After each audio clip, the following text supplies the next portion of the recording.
প্রাক-প্রাথমিক শ্রেণী তথা 5+ শিশুদের শিখন শেখানোর জন্য বাস্তব উপকরণ খুবই গুরুত্বপূর্ণ ভূমিকা পালন করে থাকে। তাদের মেধা বিকাশের ক্ষেত্রগুলো চিহ্নিত করে সেগুলোতে গুরুত্ব আরোপ করে পাঠদান করলে সুফল পাওয়া যায়।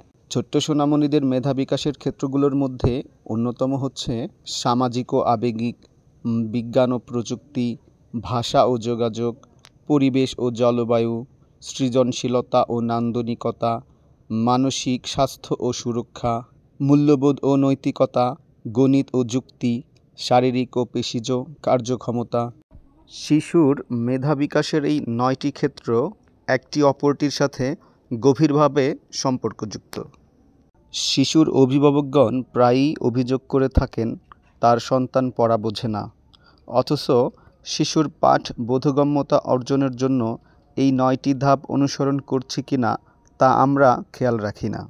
মেধা বিকাশের এই প্রতিটি ধাপে শিশুর প্রতি বিশেষ যত্ন নিয়ে পাঠদানের ফলে একজন শিক্ষার্থীর মধ্যে পাঠভীতি দূর হয়ে সে পাঠে আগ্রহী হয়ে ওঠে।